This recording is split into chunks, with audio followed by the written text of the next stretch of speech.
जय श्री राधे मित्र, मैं आज आपको जय एकादशी व्रत की कथा सुनाने जा रही हूँ। धर्मराज युधिष्ठिर बोले, हे भगवान, आप चारों प्रकार के जीवों के उत्पन्न, पालन तथा नाश करने वाले हैं।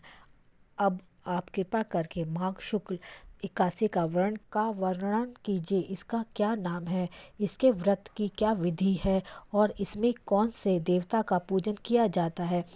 श्री कृष्ण कहने लगे कि हे राजन, इस एकादशी का नाम जय एकादशी है। इसका व्रत करने से मनुष्य ब्रह्म हत्या के पापों से छूटकर मोक्ष को प्राप्त होता है तथा इसके प्रभाव से भूत पिशाच आदि योनियों से मुक्ति मिलती है।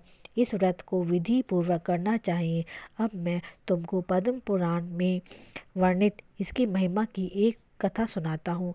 देवराज इंद्र स्वर्ग में राज करते थे और अन्य सभी देवी गण सुखपूर्वक स्वर्ग में रहते थे। एक समय इंद्र अपनी इच्छा अनुसार नंदनवन में अप्सराओं के साथ विहार कर रहे थे और गंधर्व गान कर रहे थे। उन गंधर्व में प्रसिद्ध पुष्पदंत तथा उनकी कन्या पुष्पावती और चित्रसेन तथा उनकी स्त्री मालिनी भी उपस्थित थे। साथ ही मालिनी का पुत्र पुष्पवान और उनका पुत्र माल्यवान भी उपस्थित थे। पुष्पावती गंधर्व कन्या माल्यवान को देखकर उस पर मोहित हो गई और माल्यवान भी काम बाण चलाने लगा। उसने अपने रूप, लावण्य और हाव भाव से माल्यवान को वश में कर लिया। हे राजन, वह पुष्पावती अत्यंत सुंदर थी।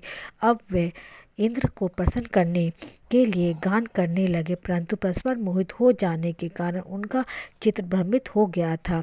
इसके ठीक प्रकार से गान न करने से, सुर ताल ठीक प्रकार से न बैठने से, क्योंकि वे दोनों ही अपने काम में ध्यान नहीं दे पा रहे थे, इंद्र ने इसे अपना अपमान समझकर माल्यवान और पुष्पावती को श्राप दे दिया। उन्होंने कहा कि तुम दोनों अभी से स्वर्ग से पृथ्वी लोक पर रहोगे और वहां पर पिशाच योनि में कष्ट भोगोगे। श्राप के कारण माल्यवान और पुष्पावती हिमालय पर आ गए और पिशाच योनि में कष्ट जीवन व्यतीत करने लगे। एक दिन माघ शुक्ल पक्ष की जय एकादशी आए। माल्यवान और पुष्पावती ने उस दिन कुछ नहीं खाया और फल और फूल पर ही दिन व्यतीत किया। सूर्यास्त के समय वे पीपल के पेड़ के नीचे बैठकर रात बिताई।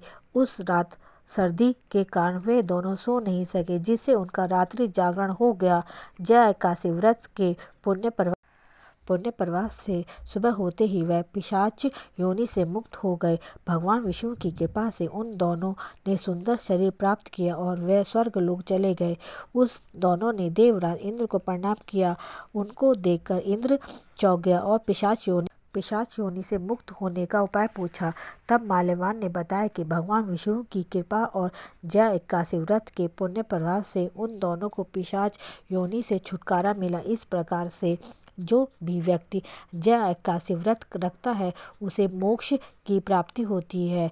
वह अपने व्रत के पुण्य को पितरों को दान कर सकता है, ताकि कोई भी पिशाच, भूत या प्रेत योनि में हो तो उसे मुक्ति मिल सके। हे भगवान, कहते सुनते और हुंकारा भरते समस्त परिवार को सुखी रखना। आपका दिन शुभ हो। जय श्री राधे।